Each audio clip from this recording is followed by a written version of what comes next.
किए। यस,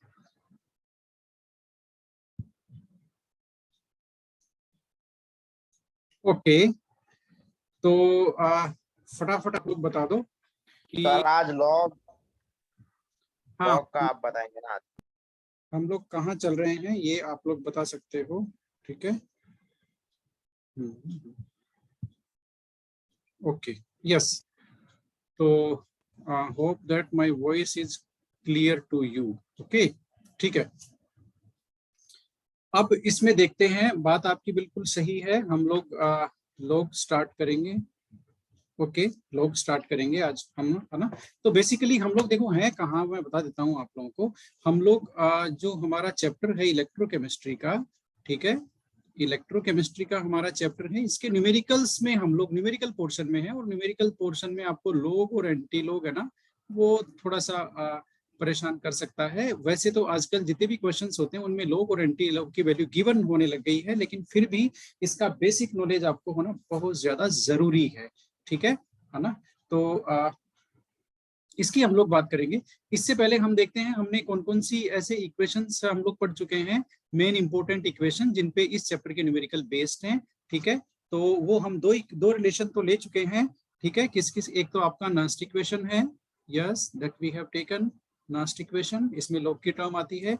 इसके अलावा हम लोग रिलेशन ले चुके हैं किस किस के बीच में, आपका जो स्टैंडर्ड सेल पोटेंशियल है, ईएमएफ, और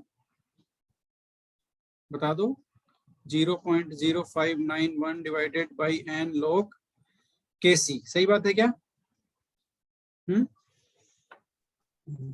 तो ये दोनों जो रिलेशन है, ये दोनों रिलेशन आप लोग देख चुके हो, ठीक है ना। अब हम लोग एक फटाफट से एक दो रिलेशन और है इंपॉर्टेंट, वो भी हम लोग देख करके फिर हम लोग आगे चलेंगे, ठीक है ना। तो इस तरह से ये रिलेशन आपका किस किस के बीच में है, इक्विलिब्रियम कांस्टेंट और आपका cell potential, standard cell potential, ठीक है। नास्ट इक्वेशन आपकी है जो एक डिफरेंट कंसंट्रेशन पे और टेम्परेचर पे आपको क्या बताती है, ईएमएफ, ठीक है। तो अब एक और आप लोग हेडिंग लगाइए, और फिर उसके बाद में हम लोग क्या देखेंगे, फटाफट से लॉग वाली जो टर्म है और उसके न्यूमेरिकल्स हैं वो देखेंगे। हेडिंग आप लोग लगाएंगे गिब्स फ्री एनर्जी, लगाइए Gibbs free energy, gives free energy of the cell reaction and cell potential।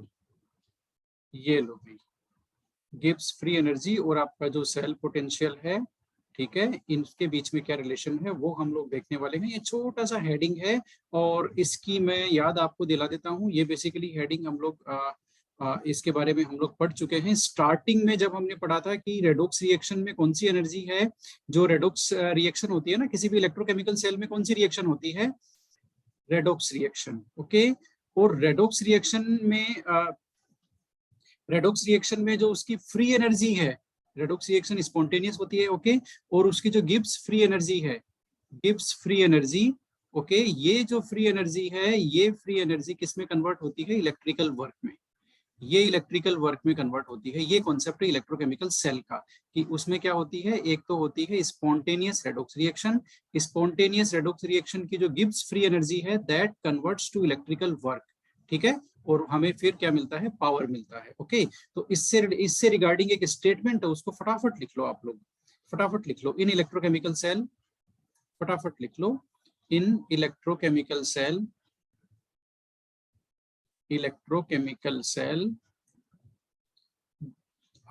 free energy of a spontaneous redox reaction, free energy of a spontaneous redox reaction, ठीक है।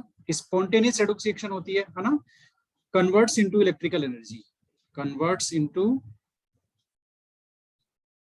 Into electrical energy. ये standard sentence है ना NCERT का, converts into electrical energy. इतनी बात सही है, ठीक है। अब ये जो फ्री एनर्जी है सिस्टम की या इलेक्ट्रोकेमिकल सेल की, जो फ्री एनर्जी है रेडॉक्स रिएक्शन की, वो कन्वर्ट होती है। तो हम लोग क्या लिख सकते हैं, जैसे जैसे सेल काम करता है उसकी फ्री एनर्जी में डिक्रीज होता है, क्योंकि वो कन्वर्ट होती चली जाती है ना।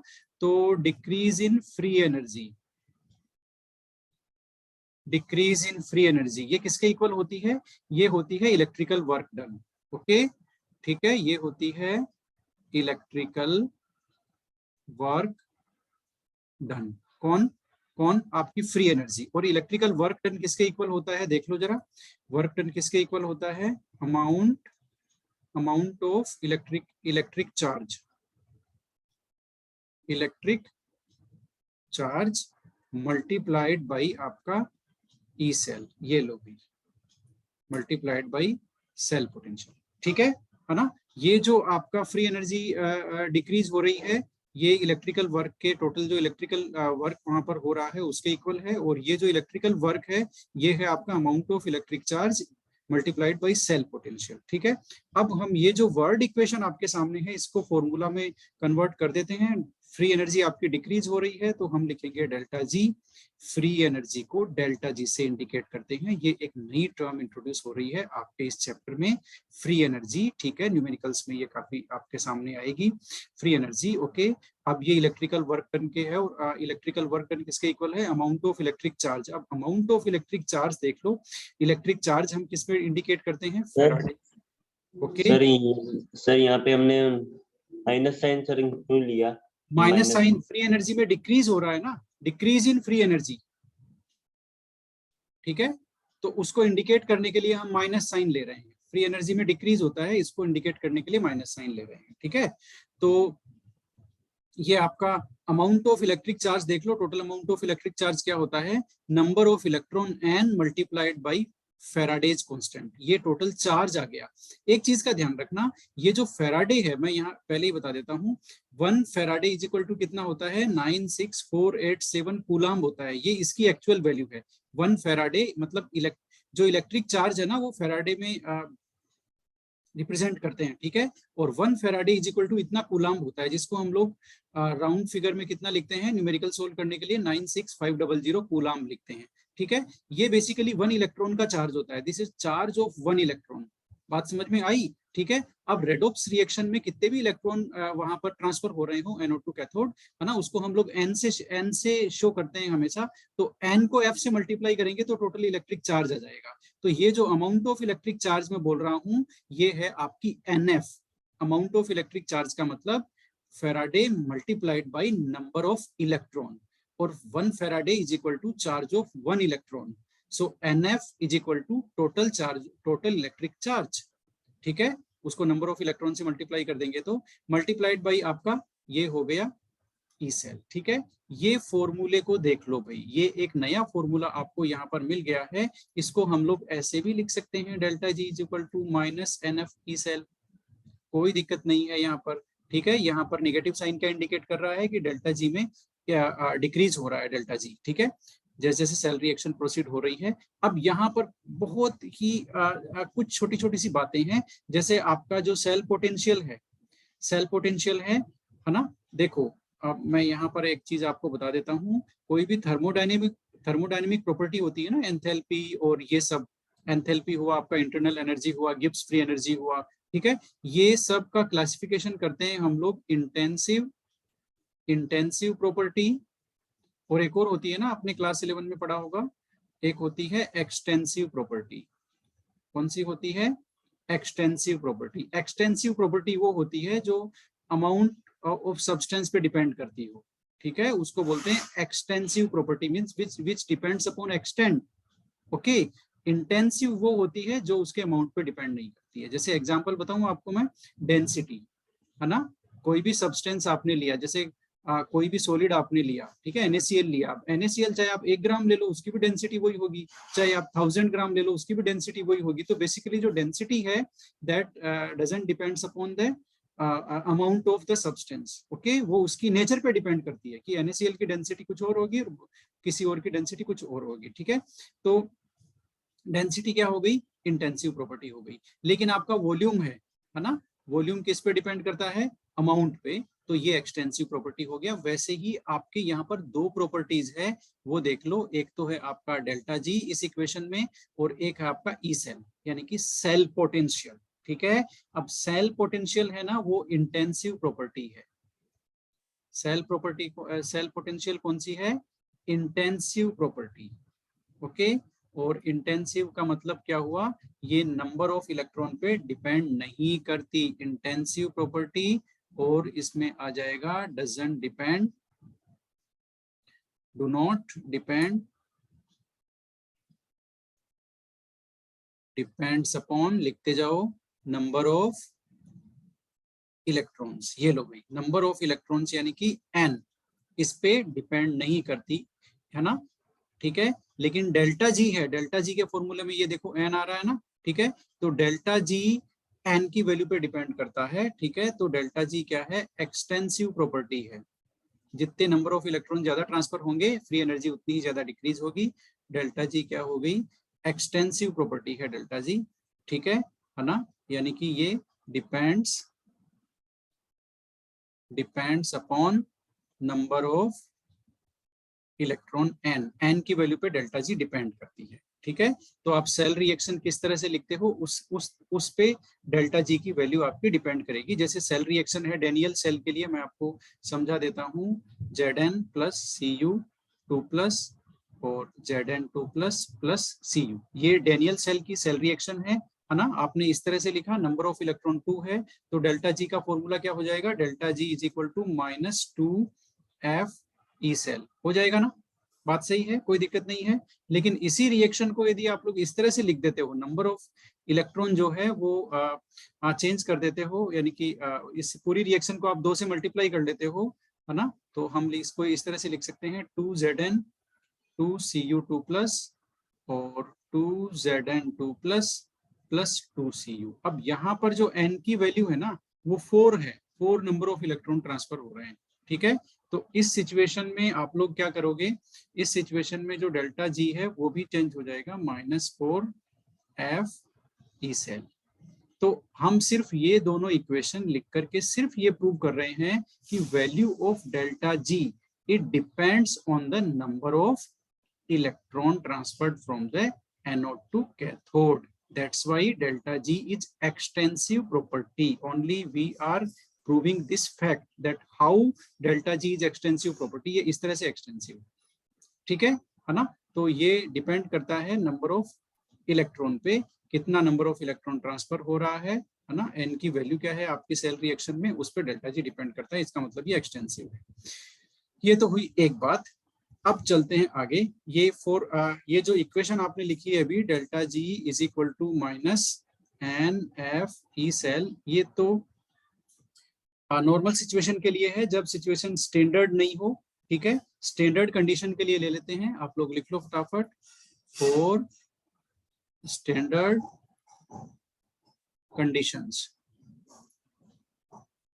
स्टैंडर्ड कंडीशंस के लिए क्या हो जाएगा आपका, स्टैंडर्ड फ्री एनर्जी, ठीक है, -NF, और ये भी स्टैंडर्ड हो जाएगा स्टैंडर्ड सेल पोटेंशियल। हो गया, ये इक्वेशन देख लो भाई, ठीक है। हमने वो जो इक्वेशन थी उसको स्टैंडर्ड सिचुएशन में ले लिया, कोई दिक्कत नहीं है।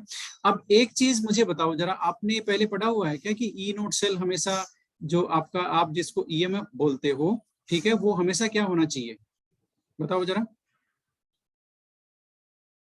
एक सेल के काम करने के लिए क्या होना चाहिए, ये पॉजिटिव होना चाहिए कि नहीं होना चाहिए। यानी कि हमेशा एक सेल तभी काम करेगा जब ये इसकी वैल्यू क्या होगी, ग्रेटर देन 0। ये सही है कि नहीं है, बताना जरा, बोलो। ईएमएफ की वैल्यू हमेशा पॉजिटिव होनी चाहिए कि नहीं होनी चाहिए।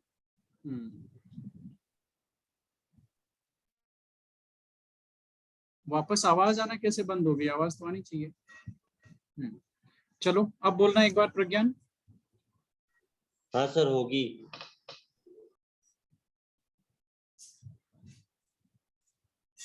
एक बार वापस बोलो। होगी सर, पॉजिटिव होगी।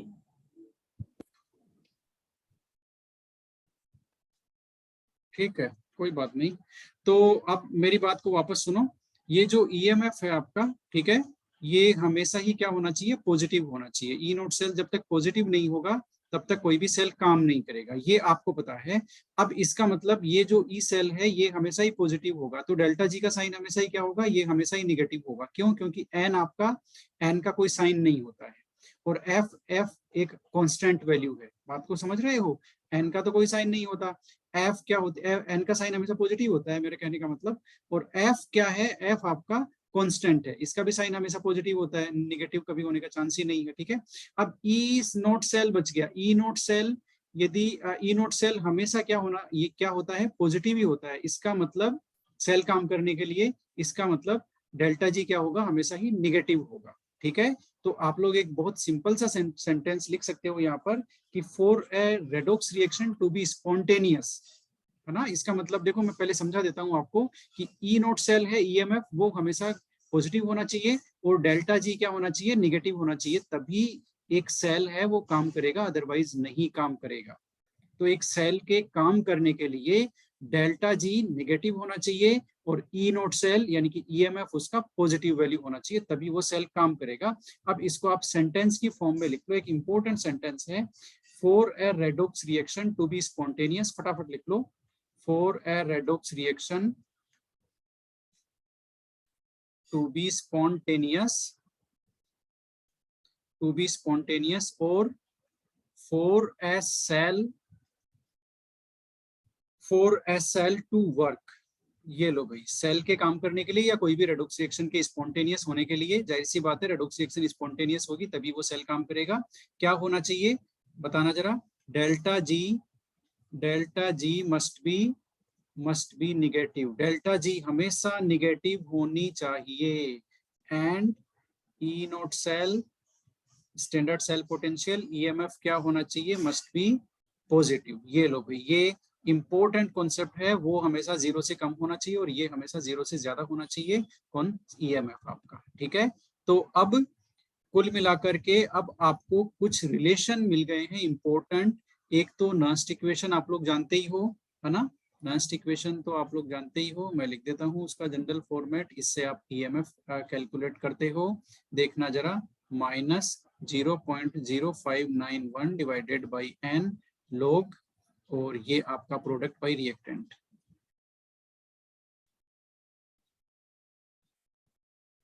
ठीक है। ये हो गया, ये नर्स्ट इक्वेशन का जनरल फॉर्मेट है, ओके। उसके बाद में आपने एक इक्वेशन रिलेशन लिखा है, इक्विलिब्रियम कांस्टेंट और ई नोट सेल के बीच में जो रिलेशन है वो ये आपका E note cell is equal to 0.0591 divided by n log K C, ठीक है। और यहाँ से आप लोग लॉग के सी भी निकाल सकते हैं, log K C is equal to आपका E note cell multiplied by n divided by 0.0591, एक ये इंपॉर्टेंट रिलेशन हो गया, ठीक है। ये रिलेशन है आपका इक्विलिब्रियम को, ध्यान से देख लो जरा, इक्विलिब्रियम कांस्टेंट और किस में रिलेशन है, ये आपके ईएमएफ में, है ना, स्टैंडर्ड सेल पोटेंशियल में। अभी एक रिलेशन आपने देखा है, delta G standard is equal to minus N F E naught cell, ठीक है। ये आपका रिलेशन है किसमें, डेल्टा जी में और ई नॉट सेल में, ठीक है। ईएमएफ में स्टैंडर्ड सेल पोटेंशियल और स्टैंडर्ड फ्री एनर्जी चेंज में ये रिएक्शन है, रिलेशन है, ठीक है। इसके अलावा एक इंपॉर्टेंट रिलेशन और है डेल्टा जी और इक्विलिब्रियम कांस्टेंट का, केसी का, वो भी आप लोग यहीं पर लिख लो फटाफट, मैं वो रिएक्शन डायरेक्ट ही आपके सामने लिख देता हूँ, delta G standard is equal to minus R T log n kc, ये लो नेचुरल लॉग केसी, ओके। अब एक रिलेशन मैंने आपको बताया हुआ है पहले ही कि कोई भी वैल्यू का नेचुरल लॉग होता है ना, जैसे natural log A is equal to क्या होगा, 2.303 लॉग ए, यानी कि लॉग 2 बेस ई जो है, नेचुरल लॉग को कॉमन लॉग में कन्वर्ट करते हैं तो उसका फॉर्मूला ये है, ये देखो, natural log A is equal to 2.303 log A, okay. तो यहाँ पर भी ये जो नेचुरल लॉग है इसे कॉमन लॉग में जैसे ही कन्वर्ट करेंगे तो हमें इसे मल्टीप्लाई करना पड़ेगा, किससे, 2.303 से। तो इस रिलेशन को हम लोग इस तरह से भी लिख सकते हैं, माइनस आर टी, है ना, या 2.303 कर देते हैं, 2.303 आर टी लॉग के सी, ये लो भाई, ये एक इंपॉर्टेंट रिलेशन और आपके बीच में आ गया है, ठीक है। तो अब देख लो फाइनली आपने कौन कौन से रिलेशन कर लिए हैं न्यूमेरिकल पोर्शन के लिए, आपका Nernst equation, okay, Nernst equation में ईएमएफ कैलकुलेट करवाता है ये मैक्सिमम केसेस में। उसके अलावा आप आपका जो ये जो रिलेशन है ये है इक्विलिब्रियम कांस्टेंट और ई नॉट सेल के बीच में, ठीक है। ये रिलेशन है आपका डेल्टा जी और ई नॉट सेल के लिए, ठीक है। इसके अलावा ये रिलेशन है आपका डेल्टा जी और केसी के लिए। तो टोटल टर्म देखो कितनी हो गई आपको। एक तो नास्ट इक्वेशन से ईएमएफ कैलकुलेट करवा सकता है, एक आपको ये ई नोट सेल कैलकुलेट करवा सकता है, एक आपको इक्विलिब्रियम कांस्टेंट कैलकुलेट करवा सकता है, एक आपको डेल्टा जी कैलकुलेट करवा सकता है, ठीक है। टोटल ये 4 टर्म कैलकुलेट करने के न्यूमेरिकल्स आपके सामने आते हैं इस पूरे चैप्टर में इलेक्ट्रोकेमिस्ट्री में, ठीक है। तो रिलेशन हम लोग सारे देख चुके हैं, रिलेशन हम लोग सारे देख चुके हैं। अब हम लोग सीधे चलते हैं न्यूमेरिकल्स के लिए, और आप ज्वाइन करेंगे नेक्स्ट मीटिंग, आप ज्वाइन करेंगे नेक्स्ट मीटिंग।